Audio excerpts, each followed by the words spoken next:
Hey, I'm Blair Best. It's Friday here on The Story, and tonight, a hydrogen hub for clean energy slated to be built in the Pacific Northwest, now up in the air after billions of federal dollars were pulled from projects in more than a dozen states. What those states have in common. Plus, the federal government shutdown continues, and today, government websites have messages blaming Democrats. But is that legal? We look into it.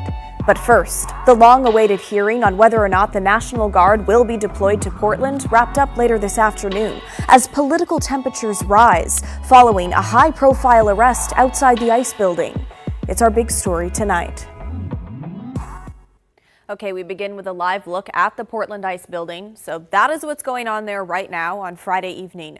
Our crew on the ground tells us there are about 10 to 20 protesters and that the crowd is growing. Our crew says the vibe is getting more tense, and our team did witness one protester being taken inside the ICE building just before 6 this evening. Now, today, the U.S. Army's Northern Command released limited information about the National Guard deployment. They wrote what we've been reporting now for days, that the Guard will be supporting the protection of federal personnel and property in the greater Portland area.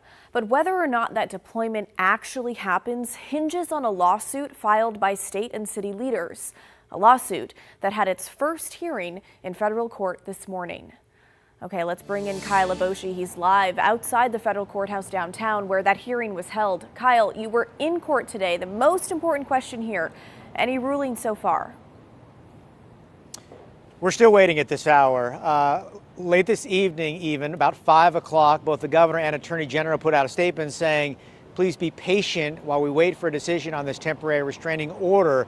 We haven't heard anything from the court. Judge Karen Immerget suggested that a ruling would come either tonight or tomorrow morning, but in light of the fact we haven't had a ruling this evening and as hours continue to pass, it seems more and more likely that that ruling would come tomorrow. When the ruling does come, they're not going to bring everybody back into court. Instead, it's simply posted on the court's website for everyone to read. Okay, so Kyle, since no cameras are allowed in federal court, walk us through how the hearing unfolded. And it really is unfortunate. Federal court does not allow cameras in the courtroom because it was a fascinating 2-hour hearing today. The courtroom was absolutely packed. And unlike most hearings where the judge allows each side to present their case formally, right out of the gate, the judge peppered both sides with questions asking about their position on this temporary restraining order. The state arguing that it is unlawful and unnecessary for the deployment of troops in Portland. The federal government countering that no, the president does have the authority to deploy the National Guard, and it is necessary to protect the ICE office. So really an interesting debate. Ultimately, they were able to make about 30-minute presentations each with a 10-minute rebuttal from the state, but fascinating to hear from both sides and really interesting to hear from the judge probe them on this important issue. And for people who don't deal with court hearings like this as often as you do, what should Portlanders know about next steps depending on which way the judge rules? So first of all, the ruling, as I mentioned, it'll be posted on the court website. So that's where the announcement will come. From there, if it's granted, that basically puts the brakes on the deployment of the National Guard. If it's denied, then the deployment continues. Now, when they'll be on the ground in Portland, we don't know and have not been given that information. Keep in mind, this was an application for a temporary restraining order. The underlying lawsuit continues, and that litigation will likely go on for months, possibly even years, challenging the deployment. So this was kind of an emergency measure to say, hold on, folks, we need to pause. And that's what we're waiting for the ruling on at this moment. Okay. Kyle Aboshi live at the federal courthouse for us tonight. Kyle, thank you. Well, last night, Portland police arrested 3 people during protests outside the Portland ICE building, including a conservative social media influencer. Now, his arrest is sparking a federal investigation into the Portland Police Bureau. And today, Police Chief Bob Day says he welcomes the scrutiny.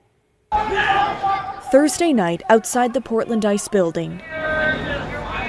Tensions flare between protesters, federal agents, and social media influencers. We are Charlie Kirk! Police say they watched fights break out, and just after 11 p.m. Thursday, Portland police arrested 3 people and charged them with disorderly conduct. Among them, conservative social media influencer Nicholas Sorter from Washington, D.C., who has since been released from jail ahead of an arraignment on Monday. There is no political bias associated with our enforcement. Today, President Trump's press secretary, Caroline Leavitt, confirmed that the U.S. Department of Justice will investigate the Portland Police Bureau's arrest of that conservative influencer. But instead of arresting these violent mob members night after night after night who are ravaging this community, the police arrested a journalist who was there trying to document the chaos, and everyone in this room should be extremely concerned about that. The Department of Justice spoke with that journalist this morning, and they will be launching a full investigation into his arrest. What do you make of the Department of Justice saying they're going to launch an investigation into the Portland Police Bureau following the arrest of a conservative online influencer? I have always been very transparent and welcoming of critique and evaluation of the Police Bureau. This direction that they are giving us, we will certainly comply with. We will provide the necessary information. I welcome the scrutiny. This arrest has created waves online. In a social media post, Nick Sorter said, "You thought arresting me would make me shut up and go away. You couldn't have been more wrong. Stay tuned." U.S. Attorney General Pam Bondi's assistant AG added in a social media post of her own, saying, "Portland, it's find out time. Buckle up." Even the governor of Texas adding his 2 cents in a post Friday, saying, "Free Nick Sorter. Arrest criminals, not journalists. Maybe we just need to shut Portland down for good." The noise that's happening in the political theater that's happening, I can't do anything about that. That's just the world we exist in. And the unique thing about being a chief of police is I'm the most political position in the city, but I'm the only one that doesn't get elected. And in my job, politics and operations collide every single day. A video taken by a KGW crew shows some media outlets, like a Fox News correspondent, getting access to the roof of the Portland Ice building. There were actually a few inside the building on the roof itself. KGW has asked ICE for that same access. ICE has not yet responded to our requests. If that's the case, okay, you got your conservative voices. What about other voices? If you allow these people in, you need to allow other people in. This man, these start coming straight down from the high roof, shows us what he says federal agents threw at protesters Thursday night. So why do they have these? I wasn't part of the protest. I don't know why they would throw these at me. Friday morning. Oh, it seems pretty boring. Like nothing's going on. As of right now, it is pretty good. Protesters prepare for the night ahead. We got Gatorade to replenish. As the two sides at the root of it all. We are here because we believe this matters. Conservatives, like me, think it's a joke. Continue to clash. My opinion is you want to be in the country, you make it legally. Don't come in and just jump the border. That's not how it works. You come in, take the time, become a citizen. Other than that, get out. What's going on is not okay. It's tearing families apart. Now, Sorter's case is with the Multnomah County District Attorney's Office for review. A spokesperson for the DA says they will make a decision on whether or not to move forward with the misdemeanor charge before Sorter's Monday arraignment.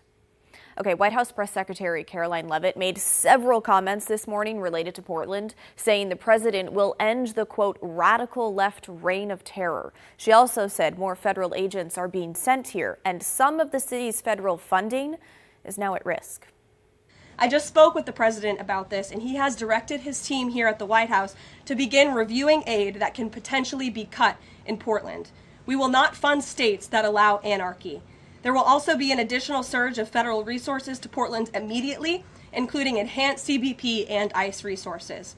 And the president wants to work with anyone. If the mayor of Portland were to call him right now and say, "Mr. President, please help us," I am sure the president would be willing to do that. He is genuinely serious about wanting to restore order in America's cities. But it's become apparent that the local and elected officials in Oregon do not feel the same, and that's very unfortunate for the people who live there. Portland Mayor Keith Wilson released a statement today responding to the threat of federal funding being cut, writing, "The federal government should be focused on partnering with us to expand housing, create jobs, and bolster social services, not siphon vital funding from our economy during a government shutdown that is already hurting cities like ours across the nation. Let me be clear," he says, "Portland is not a military target. We will use every legal and constitutional tool at our disposal to protect our residents, uphold our values, and defend the rights of every Portlander." Governor Tina Kotek also chimed in late this afternoon, writing, "Labeling our beautiful state as being in a state of anarchy insults all Oregonians and our local law enforcement. I will not be bullied into allowing the president to disregard Oregonians' rights to govern themselves. Pulling federal funding would harm the people of Oregon and be a dereliction of the president's duty to solve real problems. This should alarm all Americans who value democracy and the rule of law." Of course, KGW is there every step of the way as this federal intervention develops, so make sure to download the KGW News app on your phone to get alerts in real time. And if you ever miss an episode of the story, you can find replays on our TV app, KGW Plus, or over on the KGW YouTube page. The Trump administration is canceling nearly $8 billion in federal grants for clean energy projects in 16 states. 16 states that incidentally voted Democrat in the last election. That includes Oregon and Washington, and one of the biggest cuts, $1 billion aimed at building a hub in the Northwest for clean hydrogen. That hub was meant to be one of 7 across the country, announced under the Biden administration. The Pacific Northwest won the grant over nearly 80 competitors from other states and regions. Now, once completed, it would produce and deliver fuel made from hydrogen, which burns cleaner than fossil fuels. It also would have provided about 10,000 jobs across the region, according to the organization in charge of the hub. Construction had not yet begun, and it was years away from being finished. But now the entire project is up in the air. So now what we have to do is try to determine what could some of these projects still go forward. And there's no way to sugarcoat the fact that it certainly is a gut punch for a project to learn overnight that they've lost a significant amount of funding that was guaranteed to them for their investment. And keep in mind, some of these projects are spending hundreds of millions, if not over $1 billion of their own capital with just a little bit of private federal money that was going to help that project. So we are having to determine, can these projects still go forward? Do the economics work for these projects any longer? And it's unclear. The hydrogen hub is one project losing federal funding, but dozens of others are too. About $450 million worth of grants in Oregon alone. $250 million was slated to go to Warm Springs Power, about $58 million to Portland General Electric, $25 million to Daimler, $1.7 million to the city of Portland, and millions going to other organizations and companies. 19 projects altogether. Washington State is also losing millions. Okay, PGE sent us a statement saying the federal grants that PGE was awarded support investments in the reliability of Oregon and the region's electrical system and help keep electricity prices as low as possible for customers. These grants also support America's economic prosperity and security with a reliable power and resilient grid and enhanced infrastructure that are essential to the administration's priority of leading in global technology. We are evaluating options, including appeals. Meredith Connolly with Climate Solutions, that's a climate policy nonprofit, says some of the projects were already underway and that ratepayers, okay, so you and me, may be the ones who have to pay to finish them. To improve our grid and make it stronger in the face of wildfires and to increase transmission to get more energy to the Willamette Valley, to put in EV charging in the city of Portland, all kinds of projects we were counting on. And those things still have to happen. We have load growth happening, we have demand rising for energy, and the cheapest, most affordable, and fastest way to reach it is with clean energy. And so now we still have to get there, but it could cost Oregonians more than it would before. And we are already grappling with high energy rates and utility increases. And so it's really devastating because Oregonians are probably going to be the ones who pick up the tab. Well, coming up next on the story, the federal government shutdown does not appear to be ending anytime soon. And messages posted on government websites blame congressional Democrats.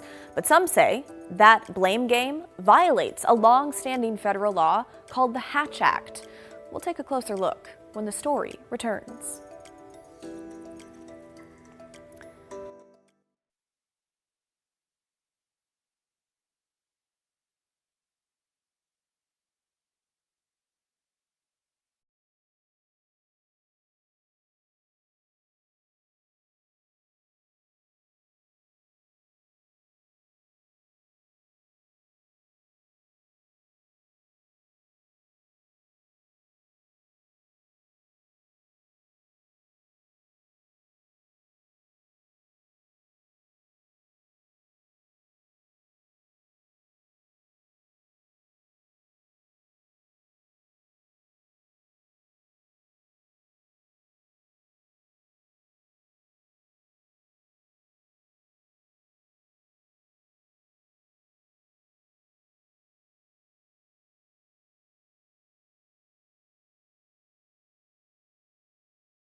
Well, today marked day 3 of the federal government shutdown, which is likely to drag into next week after funding bills failed yet again in the Senate today. And apparently the Senate will not meet over the weekend to try and make a deal. The sticking point tonight remains the same: health care subsidies related to the Affordable Care Act. Now, when it comes to the shutdown affecting day-to-day services around Portland and beyond, here's what we know. TSA says about 61,000 of its 64,000 employees are considered essential and still working. The rest are furloughed. At PDX, U.S. Customs and Border Protection agents are also essential, so flights are moving normally for now. But Port of Portland officials said during previous lengthy shutdowns, TSA callouts led to long check-in lines. The Social Security Administration says you can still go to their offices in Portland and Southwest Washington, but services are limited. Right now, they cannot provide proof of benefits letters or make any updates to earnings records. And the Better Business Bureau says now is the time to double-check any major financial transactions you may have that are tied to the government, like loans, payments, or refunds. In 2019, a 35-day partial shutdown cost the U.S. economy about $11 billion. Financial experts say the longer a shutdown lasts, the more everyday consumers feel it. Now, almost immediately following the failed vote to keep the government open earlier this week, certain messages started popping up on government websites. Most begin with similar opening lines, like "the radical left Democrats shut down the government," or mentioned things like "the Democrat-led shutdown." Depending on which side of the aisle you agree with, those statements either track or are wildly untrue. And while so many people see those messages as just a continuation of the bitter partisan politics in D.C., there's been renewed discussion about those posts violating a federal law known as the Hatch Act. It was passed back in 1939. A New Mexico Democrat, Senator Carl Hatch, came up with the rules for federal employees to limit political activities while on the job. The point, to ensure federal programs are run in a nonpartisan fashion. Quite the concept, huh? Senator Hatch said the ethics law is meant to prevent pernicious activities, basically activities that have had harmful effect in a gradual or subtle way. But there's been nothing subtle about what's popping up on federal websites nowadays. So, does that violate the Hatch Act? And what, if anything, can be done about it? Brian Holmes from our affiliate in Boise, Idaho, explains. Every day that Senate Democrats continue opposing a clean funding bill. From the Small Business Administration to the Department of Housing and Urban Development to the Justice Department, government websites are putting the blame for the government shutdown on one political party. The spirit of the law is that you shouldn't be mixing sort of overtly political or partisan advocacy in your speech with your official capacity as a member of the United States government. The Hatch Act applies to people and agencies, according to Boise State political science professor Dr. Charles Hunt. It's not often that folks are, really taken to task or overtly fired or something for violating the Hatch Act. It's usually just kind of a slap on the wrist. Enacted in 1939. Those slaps on the wrist are supposed to be handed down by the Office of the Special Counsel in order to preserve the nonpartisan administration of federal programs. An investigative agency of the federal government that's supposed to be independent. I mean, one of the issues that we're sort of facing this time is that the head of the Office of the Special Counsel was dismissed by President Trump earlier this term and has been replaced with an ally of his. That's one area where you might say, okay, Trump is, and the administration is not likely to get in trouble for any of these recent violations. That's assuming they are a violation. Have you seen some of the things that have been posted on these agencies' websites? Yes. Some of these more explicit blaming of Democrats in Congress specifically. The Housing and Urban Development. The radical left in Congress shut down the government. HUD will use available resources to help Americans in need. Right. The DOJ. Democrats have shut down the government. Department of Justice websites are not currently regularly updated. The Forest Service. The radical left Democrats shut down the government. The USDA, due to the radical left Democrat shutdown. The CDC. Mission-critical activities will continue during the Democrat-led government shutdown. And this from the Boise office of the SBA. Every day that Senate Democrats continue opposing a clean funding bill, they are stopping an estimated 320 small businesses from accessing $170 million in SBA guaranteed funding. And as soon as the shutdown is over, we are prepared to immediately return to the record-breaking services we were providing under the leadership of the Trump administration. All right, there you have it. What do you think of that? I have a couple of reactions. I mean, number one is that it's, they say Senate Democrats. A Republican, Rand Paul, also voted against the continuation of the spending bill. So aside from not technically being correct, that's, to me, that's something that at the very least gets right up to the line of what the Hatch Act, of what would be a violation of the Hatch Act. The inclusion of the party label, I think, is the potential big problem there. Correct me if I'm wrong. The Hatch Act is supposed to ensure federal programs are administered in a nonpartisan way. That's the ultimate spirit of the law.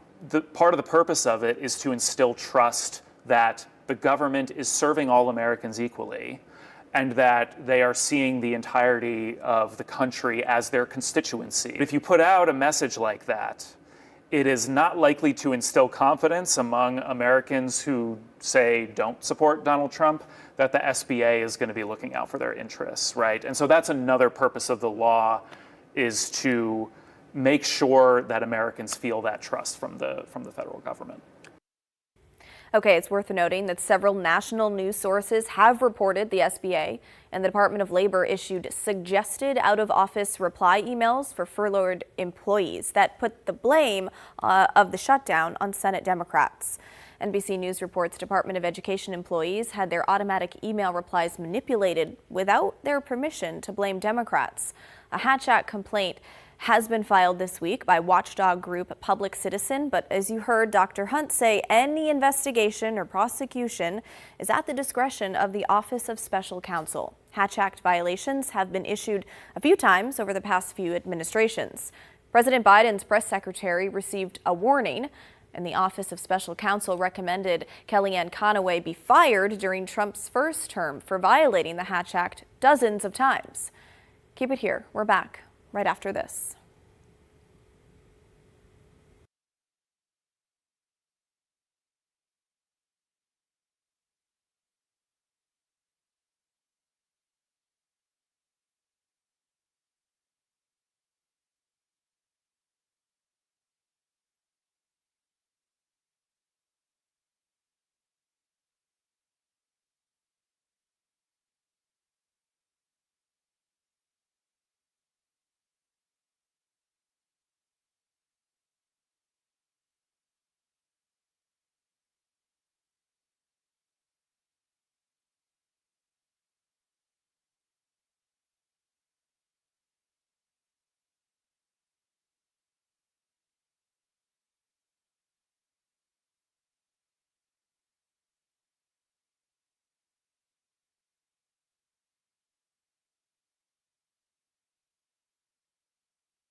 Well, that is the end of our show, folks. Thanks so much for watching. Timbers 360 is coming your way next. And don't forget, everyone has a story to tell.